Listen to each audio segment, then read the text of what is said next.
Sa chapter 1 natin basahin, 1 to 9. Sabi dito, mula kay Pablo, na apostol ni Kristo, Jesus, ayon sa kalooban ng Diyos, para sa mga hinirang ng Diyos na nasa Efeso, at tapat na sumasampalataya kay Kristo Jesus. Sumainyo nawa ang kagandahang loob at kapayapaang mula sa Diyos na ating Ama at sa Panginoong Jesucristo. Purihin ng Diyos at Ama ng ating Panginoong Jesucristo. Pinagkalooban niya tayo ng lahat ng pagbabalang espiritual na nagmumula sa langit dahil sa ating pakikipagkaisa kay Kristo. Chapter 4, verse 4. Bago malikhain ang sanlibutan, ay pinili na niya tayo upang maging kandya sa pamamagitan ng ating pakikipagkaisa kay Kristo. At upang tayo maging banal at walang kapintasan sa harap niya dahil sa pag-ibig ng Diyos. So 5, pinili niya tayo upang maging anak niya sa pamamagitan ni Kristo, ayon sa kanyang layunin at kalooban.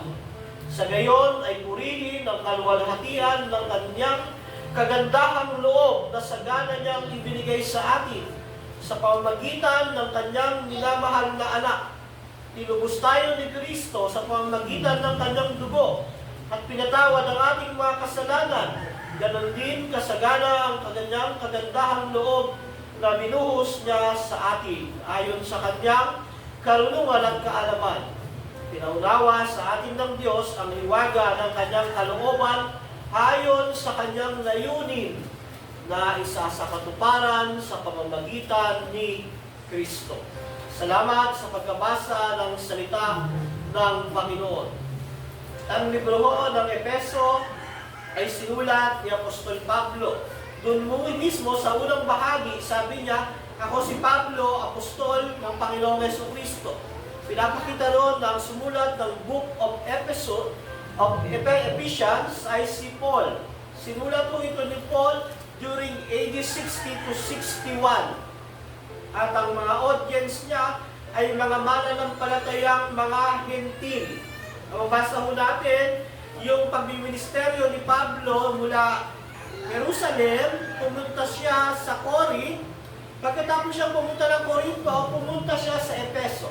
Mababasa natin yan sa Gawa, chapter 18 to 22. Yung missionary journey niya pagdating sa Efeso. Pagdating sa Efeso, andoon nangaral si Pablo at maraming na-convert. Hindi lang doon, merong mga galing sa Jerusalem na pumunta sa Efeso at doon ay nanirahan sila at nakapagtayo ng isang iglesia sa Efeso. So, nung natapos yung ministry ni Paul sa Efeso, nabilanggo siya sa Roma, sumulat siya para sa kanila. At ang sulat na ito ay pinadala niya kay Tikiko at kay Onesimo. Sila yung tagadala ng sulat. Nung sinusulat po ni Pablo ito, siya ay nakakulong na. Nakakulong siya sa Roma. Sinulat niya yung Colossians, Ephesians, Philemon, yung mga prison letter niya. Ngayon, sa pagsulat niya, binigyan niya sila ng mga babala, mga turo. Yung unang bahagi ho, first 3 chapter ng Efeso ay mga doctrines. Doctrine na, mga katuruan para sa iglesia. Yung 4, 5, 6 para naman sa pamumuhay. Makikita natin kung paano magturo ang isang apostol. Sisimulan niya sa tamang doktrina, 1 to 3. Pagdating ng 4 to 5, 6, para naman sa tamang pamumuhay. Wrong teaching will lead you to wrong living. Yung tamang teaching, magdadala sa iyo sa tamang pamumuhay. So dito sa chapter 1, ipinakilala ni Pablo yung sarili niya bilang apostol ng Panginoong Jesucristo, tinawag para ipahayag ang salita ng Diyos. Sa mga sumunod na bahagi, ipinakilala ni Pablo yung mga pagpapalang espiritual na nagmumula sa langit sa pamamagitan ng pakikipagkaisa kay Kristo. Kung babasahin niyo yung chapter 3, sabi diyan, purihin ang Ama ang ating Panginoong Jesucristo. Pinagkalooban niya tayo ng lahat ng pagpapalang espiritual na nagmumula sa langit. So dito pa lang, ang pagpapalang tatanggapin ng mga nagtitiwala kay Jesus ay spiritual blessing, mga kapatid. Hindi ho priority during the time nila, kahit sa time natin, yung prosperity. Yung kung may prosperity man, spiritual prosperity na galing sa langit. Dito, sabi ni Paul, binigyan kayo ng pagpapalang spiritual na nagmumula sa langit. Ano yun? Salvation, forgiveness of sin, sanctification, pagtulong ng Diyos sa kabanalan mo, pagpapawalang sala sa iyo, pagiging anak ng Diyos. Yun yung mga spiritual blessing na matatanggap ng mga mananampalataya. At dito, sinabi rin niya, paano kayo napili ng Diyos para pagkalooban niyan? Kailan nangyari? Nung sumampalataya ka kay Kristo? Nung araw na yon? O bago pa nangyari ang lahat? Bago pa likhain ang mundo? Yung unang part po ng Efeso, ipinapakilala ni Pablo ang Diyos bilang isang Diyos na napakatalino, napaka-all-knowing, napaka-makapangyarihan na bago pa ang paglikha ng mundo, itinalaga na niya ang mga tao para kay Kristo. At yun ho ang ating message ngayong umaga. Ang paghirang ng Diyos sa inyo na mga sumasampalataya kay Yesu Cristo. Meron tayong 4 na points. Paano tayo hinirang ng Diyos? Kailan naganap ang paghirang ng Diyos? Ano ang layunin sa paghirang sa iyo ng Diyos? Pang-4, bakit ka hinirang ng Diyos? Muli, hihimay-himayin natin yung talata na yan. Makikita natin kung gaano kasarap, kalawak, kalaki ang biyaya ng salita ng Diyos sa buhay ng tao. Nadala po ba ang bawat isa? Nadala natin ang ating puso at isip sa pakikinig ng salita ng Diyos. And yan ho yung ministry nyo ngayong umaga. Ang makinig, ihanda ang puso at isip. Ang ministeryo ka naman, ihayag ang salita ng Panginoon. Lahat po tayo ngayong umaga nagmi-ministry para sa Diyos. Mga kapatid, galingan niyo sa inyong pagmiministeryo ngayong umaga. At nawag, gabayan tayo ng Espiritu Santo sa bawat ministry natin ngayong umagang ito, sa pinakamahalagang parte ng pagsamba. Unang puntos, unang tanong, paano tayo hinirang ng Diyos? Paano pinipili ng Diyos ang isang tao? Paano ang paghirang ng Diyos? Para kanino? At bakit siya hihirangin ng Diyos? Anong layunin ng Diyos? Tandaan niyo po, ang pagpili ng Diyos ay hindi mula sa mabubuting tao. Ang pagpili ng Diyos ay pagkatapos ng pagbagsak ng tao sa kasalanan. Paano yung pastor? Yung pagbagsak sa kasalanan, nangyari yun during creation. Ay ang sabi ng Biblia, before the creation, pumili na ang Diyos. Paano mangyayari na ang pagpili ng Diyos ay pagkatapos bumagsak ng tao sa kasalanan? Kaya pag-aaralan natin. Ang pagpili ng Diyos, ang decree ng Diyos ay nangyari noong eternity past. Halimbawa ho, nagpagawa tayo ng building. Ang pagpaplano ng paggawa ng building, hindi ho nung panahon na ginagawa ang building. Kailan ito pinlano? Either 1 year bago magkaroon ng breaking ceremony ang isang building. So ang mga mangyayari nung creation hanggang matapos ang mundo, tinakda na ng Diyos sa kanyang decree bago pa likhain ang mundo. So ang decree ng Diyos, ayon sa mga nag-aaral na teologo, ganito po. Creation, allowing the fall, then election. Nangyari ito bago pa likhain ng mundo. At ang aktualisasyon noong pagkatapos ng creation, bumagsak si Adan, nagsimula ang promise of grace. So magkaiba ang history sa eternity. Mga kapatid, i-figure out nyo. Yung eternity, hindi pa nagsisimula yung aktualisasyon. Doon, pumili ang Diyos sa eternity past. Doon, nag-decree ang Diyos.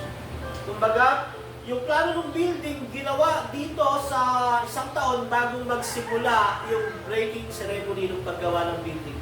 Pero din ho sa decree ng Diyos. Eternity past, dinikree niya na lahat. Nagsimula ang history sa creation, all, redemption. Kaya ang pagpili ng Diyos sa eternity past ay nakabase doon sa pagbagsak ng tao. Pagbagsak ng tao, saka pumili ang Diyos. Nauunawaan ko ba? Medyo naguguluhan sa logic. Kaya yan mga kapatid, paano tayo hinirang ng Diyos?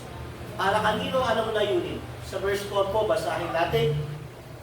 Bago pa likhain ng sanlibutan, before the foundation of the world, o before creation, pinili na niya tayo upang maging kanya sa pamamagitan ng ating pakikipagkaisa kay Kristo. Paano tayo hinirang?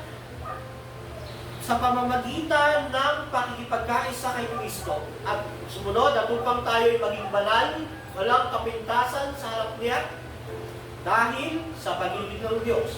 Verse 5, pinili niya tayo upang maging anak niya sa pamamagitan ni Kristo ayon sa kanyang layunin at kalooban. Paano tayo hinirang ng Diyos?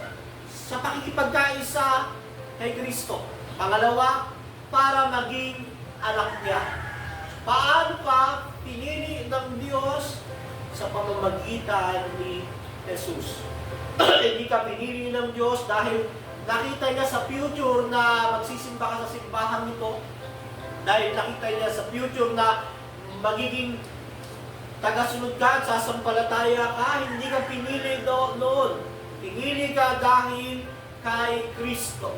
Sa pamamagitan ni Jesus para sa Kanya. Hindi ka niya pinili lang o hinirang lang na pagkatapos sirangin, bahala ka na sa buhay mo. Ang ginawa ng Diyos before the creation, hinirang ka para kay sa Kanya. Sa pamamagitan ni Jesus. Yung salitang para sa Kanya, may kukumpara sa isang asawang lalaki na pumipili ng asawang babae para maging kanya, magiging isang laman sila, magiging isa lang sila. Kaya tinuturo ng Biblia na pag yung babae at lalaki ay nagsama, nagiging isa sila. So ganun din yun, pagpili ng Diyos sa tao, paghirang para sa Kanya sa pamamagitan ni Jesus. Ang lahat ng ginawa ng Diyos o ginagawa ng Diyos na pagliligtas ay para sa Kanya at sa pamamagitan ng Panginoong Jesus. Wala akong niligtas o hinirang ang Diyos na hindi para sa Kanya at hindi sa pamamagitan ni Jesus. Lagi hong si Jesus ang dahilan bakit maliligtas ang tao. Bakit siya kahabagan, kaawaan, tatanggapin ng Diyos, may isang reason. Dahil kay Jesus. Sa makatuwid, si Jesus lang ang natatanging paraan para sa kaligtasan ng taong makasalanan. Hinili siya para sa Diyos sa pamamagitan ni Jesus. At bakit ka naligtas? Bakit ka nasa simbahan? Bakit ka nakakilala sa Panginoon? Dahil bago palikhain ang mundo, hinirang ka ng Diyos para sa Kanya through Jesus Christ. Kaya nga po, mga kapatid, wala hong ibang way ang salvation kundi si Kristo. Walang taong pwedeng sabihin siya ay pinili ng Diyos kung wala siya kay Jesus at hindi siya sumusunod kay Jesus.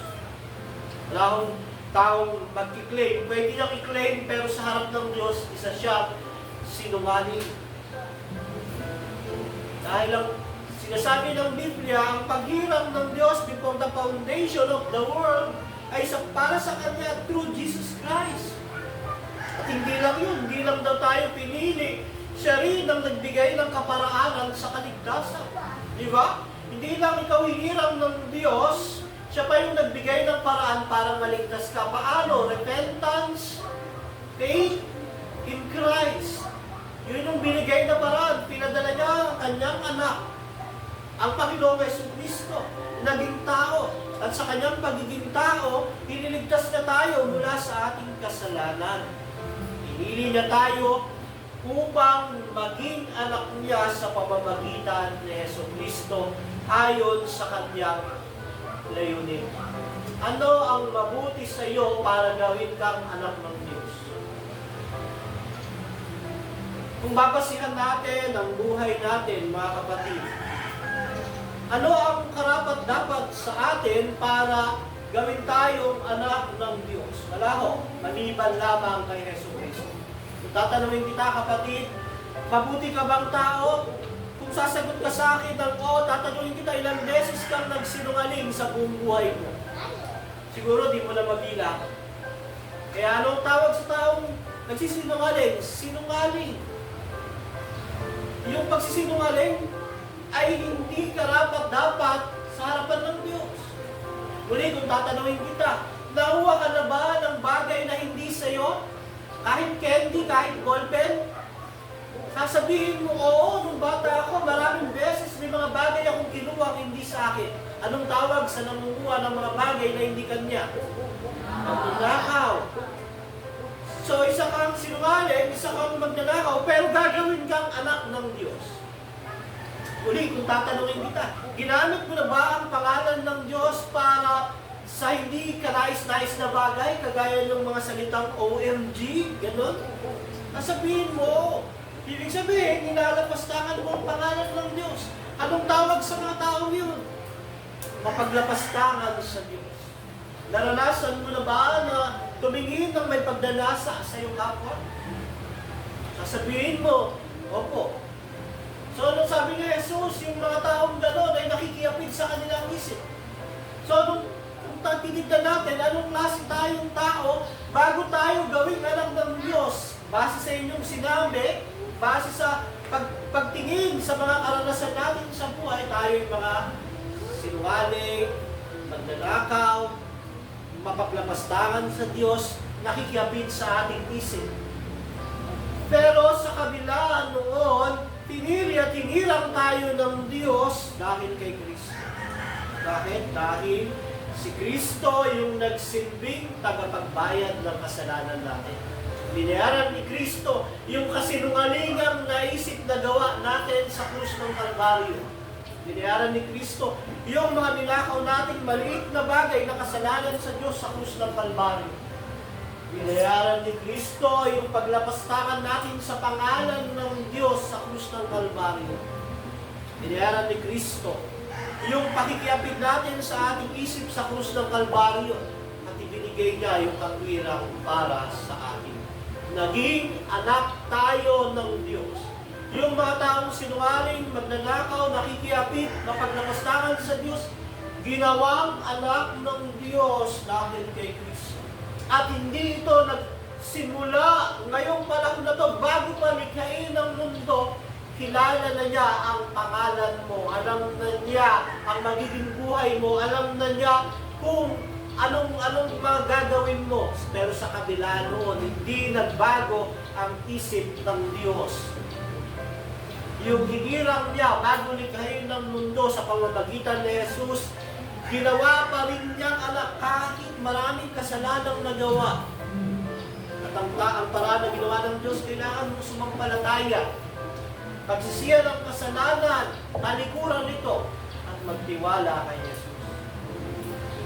Kita mo natin kung paano tayo hinirang ng Diyos sa pamamagitan ng pakikipagkaisa kay Kristo. Pinili tayo para maging anak. Deserving ko ba tayo? Hindi ho. Kaya nga, grace, unmerited favor. Ang grasya ho, unmerited favor. Pag ang tao may ambag sa salvation niya, wala siyang sa karapatang sabihin ito ay grace. Gano natin yan? Pag ikaw sa isip mo may ginawa ka para maligtas ka, hindi iyan matatawag na grace. Pastor, ako yung tumanggap. Ako yung nagsisi. Yes, alam nga naman yung Diyos ang gumawa para sa iyo noon. Pero yung paggawa mo noon, nagsimula sa pagkilos ng Diyos sa puso at isip mo. At nang sa ganon, wala kang ipagmamalaki, mahal na kapatid. Hinirang ka ng Diyos sa pamamagitan ni Jesus, pakikipagkaisa kay Jesus, ginawa kang anak. Pangalawa ko, kailan naganap ang paghirang ng Diyos? Kailan ito nagsimula? Ang isang madalas na katanungan ay kung kailan pinili ng Diyos ang kanyang mga niligtas. Ito ba yung araw na nung tumanggap siya? O bago pa ang kanilang kapanganakan? O bago pa likhayin ang mundo? Muli sa binasa natin, bago pa likhayin ang sanlibutan, pinili na niya tayo. Alam niyo mo, napaka-allergic ng mga ibang Kristiyano sa salitang ito. Namimili pala ang Diyos.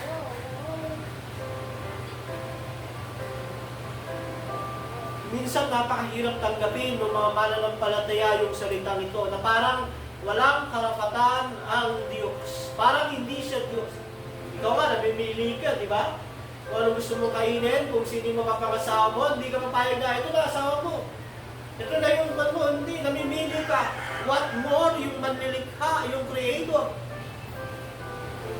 Sabi dito, bago pa likhain ng sanlibutan, before the foundation of the world.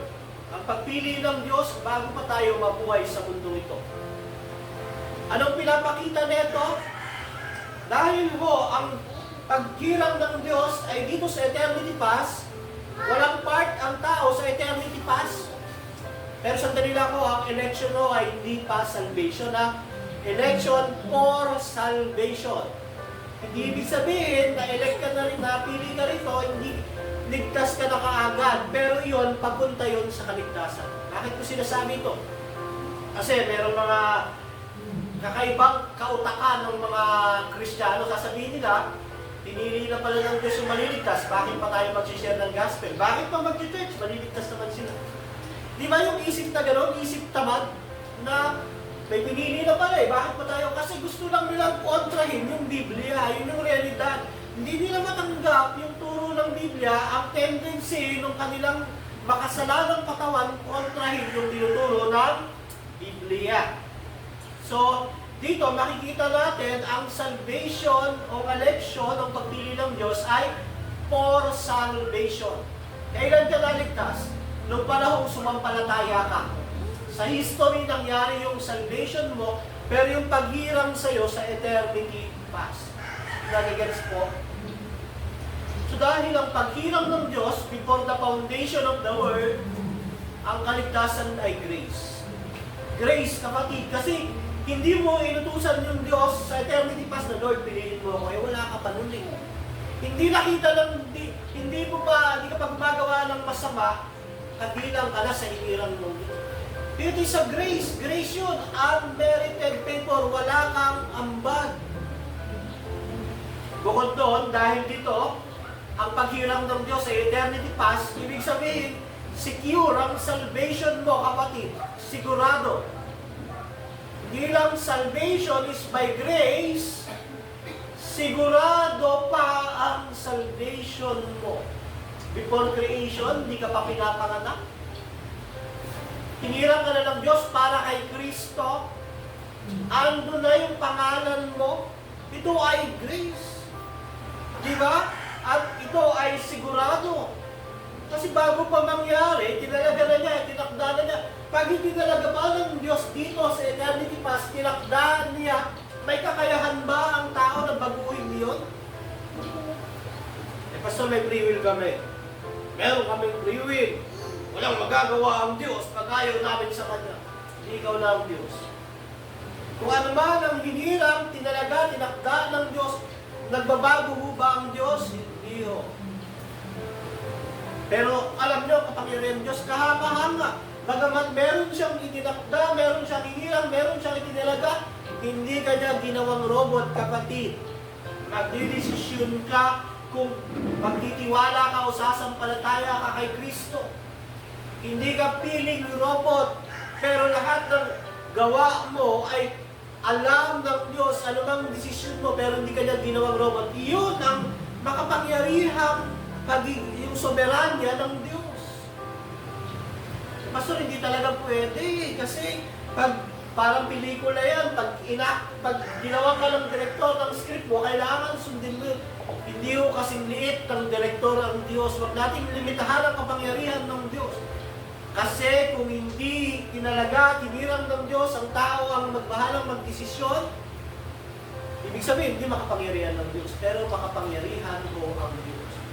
Totoo, may free will kayo, pero pag wala kay Kristo ang tao, ang free will niya lang ay magkasala. Pag wala ang tao kay Kristo, ang free will niya lang ay magkasala, mga kapatid. Unless na baguhin ng Diyos yung puso at isip niya, i-born again siya. Unless a man be born again, he cannot see the kingdom of God. Pag na-born again siya, makikita niya yung kaharian ng Diyos. Ang free will niya ngayon, dalawa. Magkasala o sumunod sa Diyos. Pero anumang desisyon niya, i-decree ng Diyos sa eternity pa siya, pero hindi siya ginawang robot. So kahanga-hanga ang pagiging soberano ng Diyos, pero kahanga-hanga rin yung pagbibigay niya sa atin ng responsibilidad.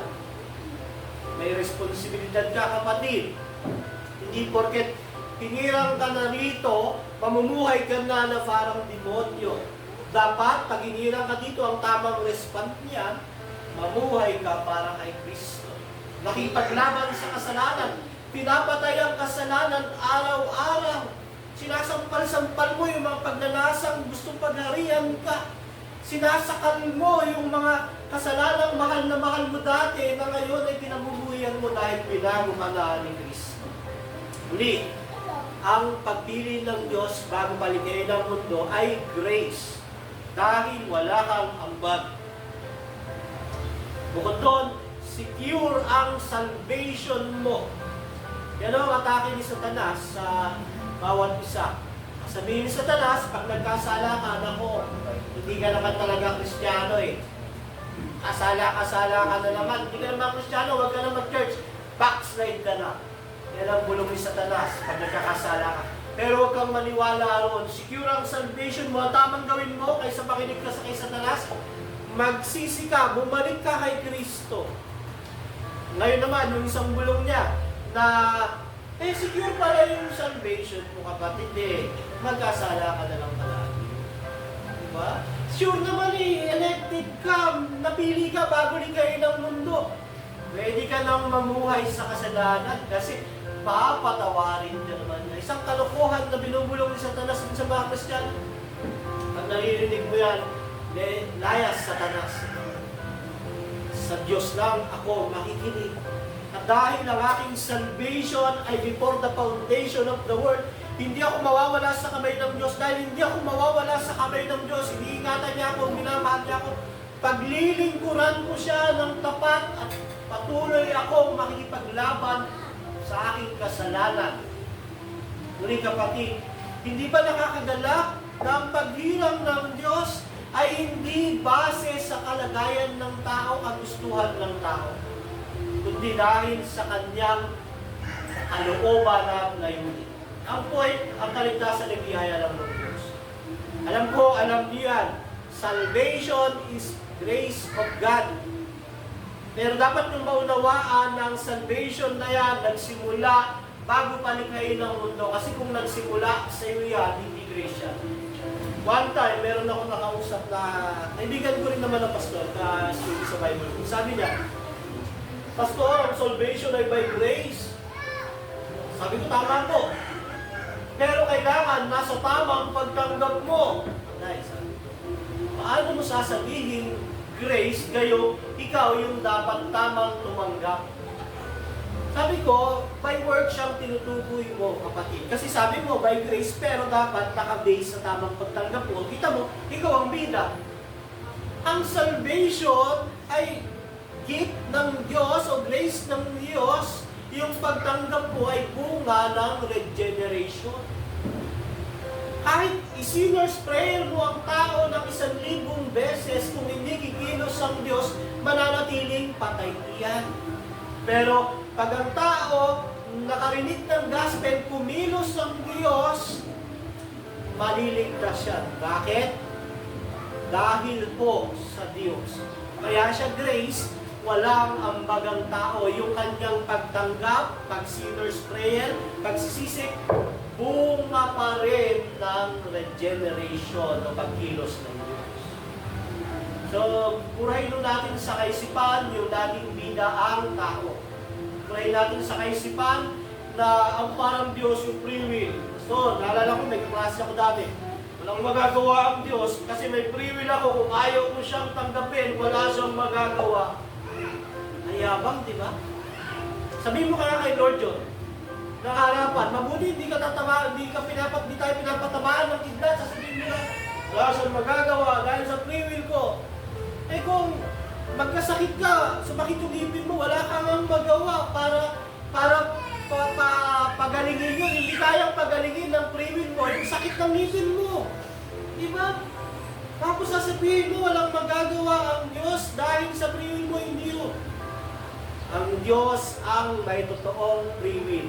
Kaya pag naisip nyo, free will, hindi kayo yun. Ang Diyos ang may free will. Ang aking free will nakabase sa soberanong free will ng Diyos. Maliit kang tuldok sa napakalaking bilog. Yung free will mo, yung tuldok, yung free will ng Diyos, yung sobrang laking bilog. Kaya huwag mo ipagmalaki yun dahil Diyos ang makapangyarihan. Nawa po, ang ganitong katuruan na itinuturo ng Efeso ay magtulak sa atin sa kapakumbabaan, pagsunod, pagsamba. Muli, nawa, ilid tayo nito sa humbleness. Na tuwing naisip natin na bakit ako naligtas? Dapat ba ako? Hindi. Kasi makasalanan ako, kaya ako naligtas dahil sa Diyos. Kaya yung awitin natin na How Did the Fathers Die? Bakit ako niligtas? Gayong makasalanan tayo, yung kanina, sinungaling, magnanakaw. Yung mga mapaglabastangan sa Diyos, nakikipaglalo niya sa ating isipan. Pero, dahil sa grace ng Diyos, tayo ay naligtas sa pamagitan ng pakikipagkaisa. This may lead us to humbleness, obedience, and worship. Kaya ako, ang Sunday, pabanalin natin, gawin natin na araw ng pagsamba. Ito yung araw kung kailan tayo nagpapahinga mula sa kabalahan, mula sa pagmamahal, sa mga makamundok bagay, nagpapahinga tayo sa presensya ng Diyos. So sigurado ho ang salvation natin dahil ito ay 100% choice at dahilan ng Diyos. Doktrino ito ng immutability of God. Sino nakapag-aral dun sa Sunday school natin ng pagiging immutable ng Diyos? Hindi nagbabago ang Diyos. Kung hindi nagbabago ang Diyos, ibig sabihin kung dito alam na niya sa history, ganun pa rin ang gagawin niya. Bakit ba napakahalaga ng doctrine ng immutability ng Diyos? Kasi pag nagbabago ang Diyos, delikado na tayo. Sipin mo, pag nagbago ang Diyos, at nagkasala ka, tanggal na kaligtasan mo. Ano mangyayari? Everyday, baka 100 beses ka nawawalan ng kaligtasan kasi everyday, baka 100 beses ka nagkakasala. So may religion na nagtuturo na nawawala ang kaligtasan nila. Proud na proud pa. Yung religion sa Luneta. Sinasabi ng minister nila na nawawala yung kaligtasan. Kaya kailangan mong ingatan kung base sa iyo ang kaligtasan mo, mawawala. Pero ang kaligtasan ng isang mananampalataya hindi base sa kanyang sarili. Base sa makapangyarihang Diyos. Kaya ang ating kaligtasan ay kasing tibay, kasing tatag, ng trono ng Diyos na hindi nagbabago kailanman.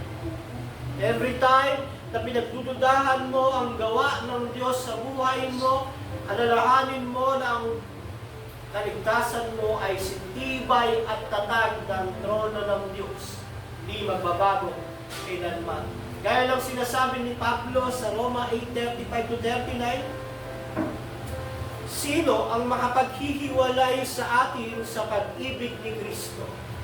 Who will separate us from the love of Christ? Ang kaguluhan kaya, ang kapighatian, pag-uusig, pagkagutom, kahirapan kaya, panganib, kamatayan kaya? Nasusulat, dahil sa inyo, araw-araw kaming pinapatay, turing nila sa amin. tupang pangkatay. Pero sabi ng Biblia, hindi. Sa lahat ng mga ito ay tayo'y siguradong magtatagumpay. Bakit? Dahil ba sa ating pananampalataya? Dahil sa lakas ng ating pananampalataya? Dahil sa ating galing? Hindi. Dahil sa pamamagitan niya na nagmamahal sa atin. Sino ito? Ang Diyos, ang Panginoong Jesucristo, ang Espiritu Santo. Sapagkat natitiyak kong walang makapag-iwalay sa atin sa kanyang pag-ibig.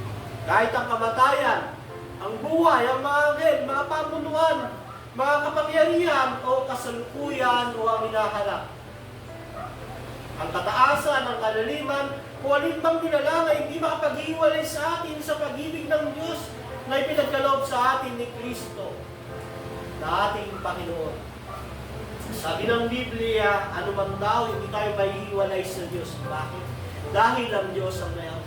Sa mga anak ng Diyos, ang pagmamahal ng Diyos sa iyo hindi magbabago. May mga time na nagkakasala ka, nabibigo ka, every time na nagsisisi ka, bumabalik sa Diyos, tinatanggap ka niya muli bilang isang kanyang anak. Dahil ba sa iyo? Hindi. Dahil sa Kanya. Dahil hindi siya nagbabago. Kaya nga ako, may paniniwala yung once saved, always saved. Tama naman, pero hindi magandang pakinggan kasi nagagamit yon kahit nang hindi mananampalataya. Umatin sa church, hindi naman na-convert, natutunan niya yung osas. Namuhay siya sa kasalanan, ang sasabihin niya, ligtas pa rin ako kasi once saved, always saved. Hindi yung ganun. Ang tama dapat, once saved, always change. Once saved, always change. Hindi yung nawawala ang salvation, pero yung kaligtasan na yan, gumagawa ng pagbabago sa buhay ng tao. Once saved, always change. Kalimutan natin yung word na osas. Bukod doon, sa once saved, always change, meron pa hindi mabibigo ang Diyos na iligtas yung mga taong hinirang niya. Bakit ba? Pag nabigo ang Diyos, anong ibig sabihin nun? Hindi siya Diyos. He is a failing God. Hinirang ka niya bago maligay ng mundo, naligtas ka, tapos nabigo siyang iligtas ka dahil sa iyong mga kasalanan, dahil sa iyong katigasan, dahil hindi siya Diyos. Wala siyang power sa iyo. No. Kaya nga po, anong application? Mapanatag sa Diyos. Maglingkod sa Diyos, sumamba sa Diyos, magpakatatag at manampalataya. Ano ang layunin sa paghirang? Pangatlong punto, ano ang layunin sa paghirang sa atin? Dito ho lalabas yung gawa. Sumunod na babasahin natin, upang tayo ay maging banal.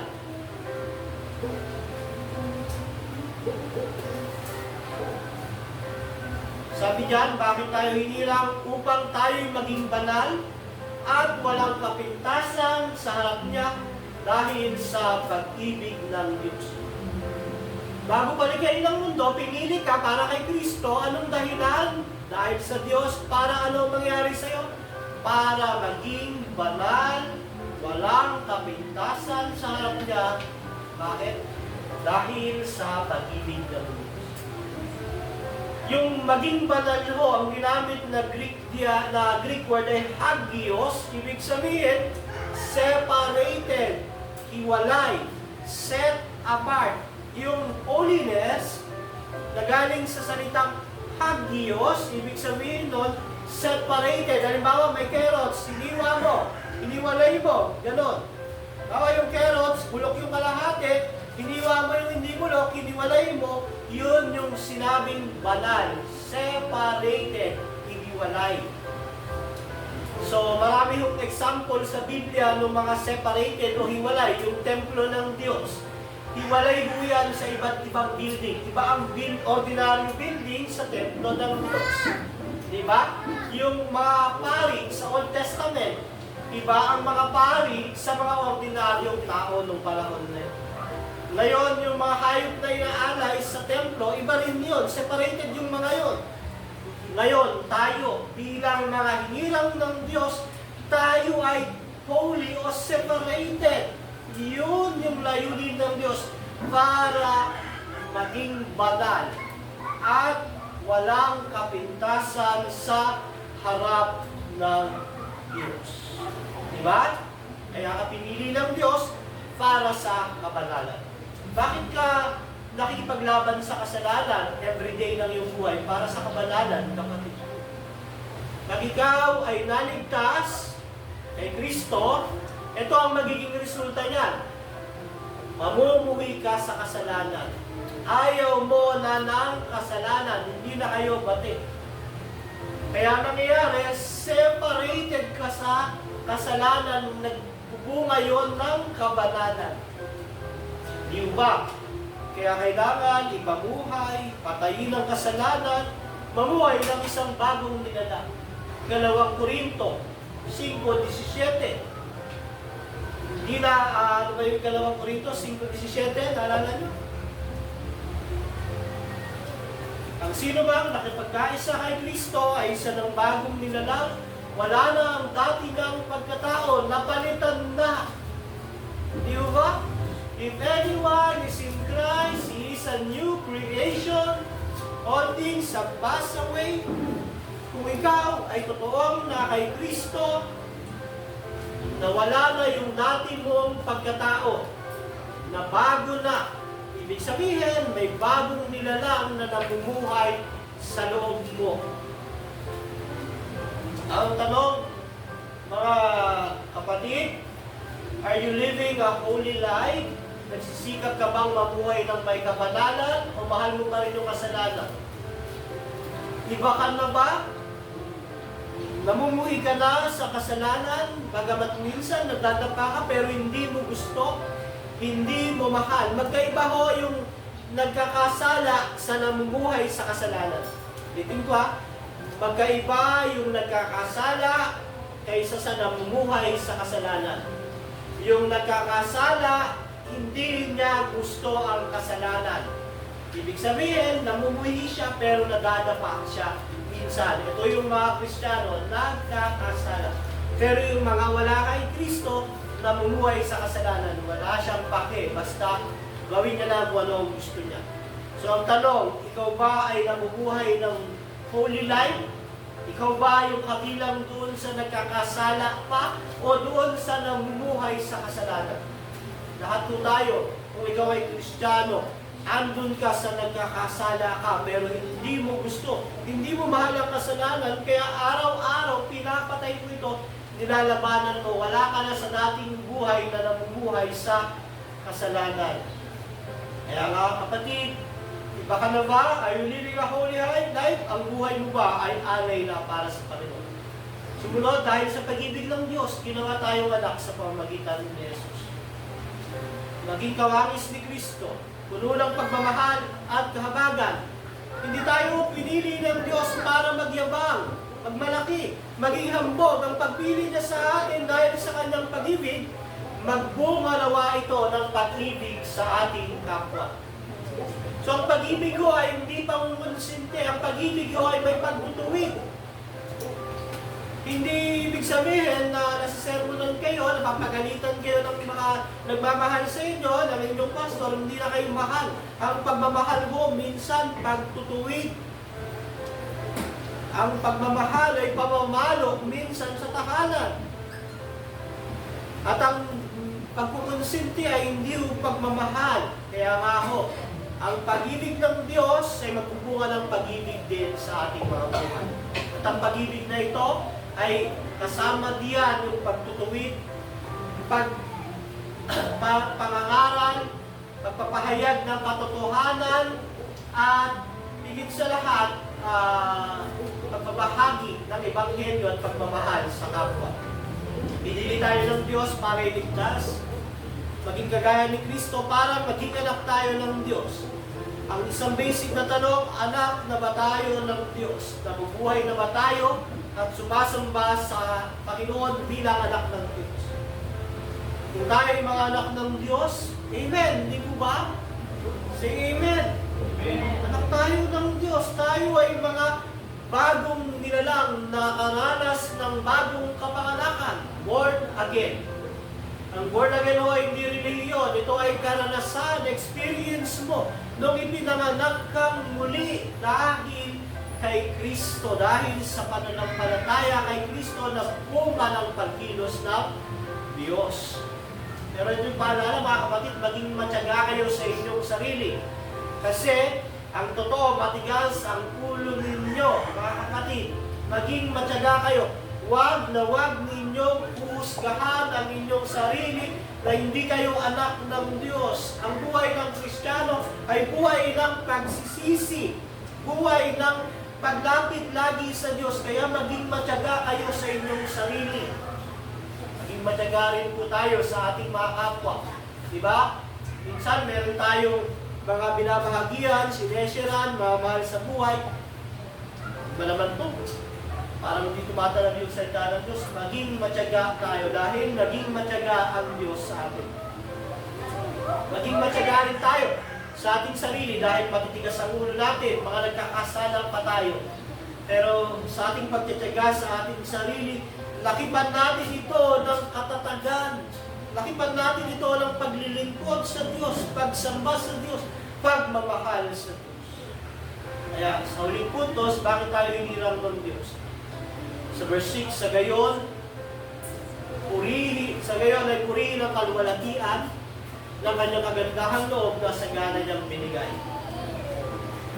Sa pamamagitan ng kanyang pinamahal na anak, tinubos tayo ni Kristo. Sa pamamagitan ng kanyang dugo, pinatawad ang ating mga kasalanan. Ganoon kasagana ang kanyang kagandahang loob. Na binuhos niya sa atin ayon sa kanyang karunungan at kaalaman. Pinaunawa sa atin ng Diyos ang hiwaga ng kanyang kalooban ayon sa kanyang layunin na isa sa katuparan sa pamamagitan ni Kristo.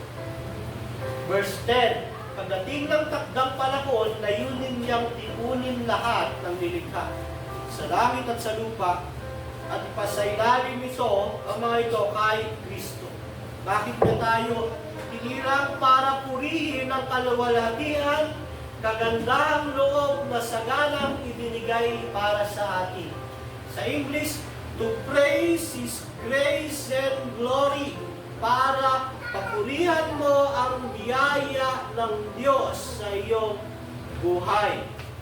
Ang dahilan, bakit ka hinirang ng Diyos? Bakit niligtas ng Diyos yung taong makasalanan? For His praise and His glory. Pangalawa, ayon sa kanyang karunungan at kaalaman, to praise His unfathomable knowledge and wisdom. Para purihin mo yung karunungan at katalinuhan ng Diyos. Muli ho, pinakita ng Diyos ang kanyang biyaya, ang kanyang kapangyarihan sa paghiram sa mga makasalanan kagaya natin para sa kanyang kaluwalhatian. Yung tinatawag natin Soli Deo Gloria. Kung ikaw ang bida sa kwento ng Biblia, paano mapupunta ang kaluwalhatian at karangalan sa Diyos? Kung yung pangarap mo sa buhay, yung pagyaman mo sa buhay, ipapasok mo sa kwento ng Biblia, paano mo mapapapurihan at maluluwalhati ang Diyos? Kung ganun ho ang pangunawa natin sa Biblia, tayo ang bida, tayo ang laging dapat maluwalhati, hindi natin may binigay yung papuri na nararapat sa Diyos. Kaya nga ho, yung pagtuturo ng Diyos sa kanyang paghiram, tinutulak tayo sa humbleness. Tinutulak tayo sa obedience.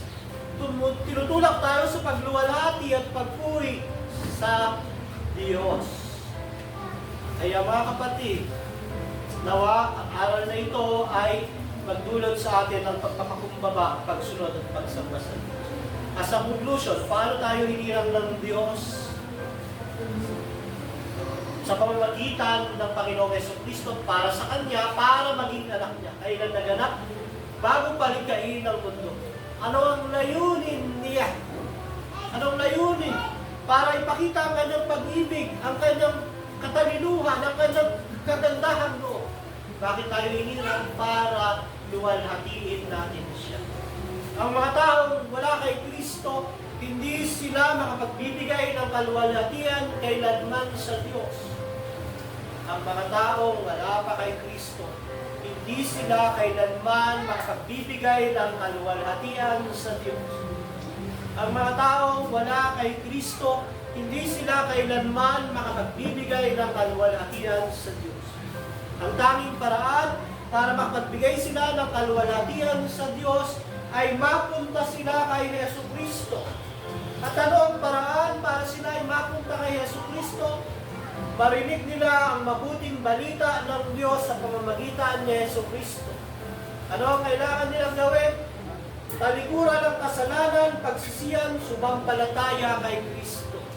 At nang sa ganon, mapatawad sila ng Diyos, maging anak sila ng Diyos, makapagbigay sila ng kaluwalhatian sa Diyos. Kaya nga, mga kapatid, kung meron pang tao rito na wala kay Kristo, ngayong umagang ito ang panahon at pagkakataon mo para pagsisihan mo ang iyong mga kasalanan, talikuran ito at sumampalataya ka sa Diyos na nagkatawang tao, maliligtas ka, patatawarin ka ng Diyos na para bang hindi ka nagkasala kailanman. At magkakaroon ka ng karapatang maging anak ng Diyos, makapagbibigay ka ng kaluwalhatian sa Diyos. Sa mga kapatid ko na kay Kristo na,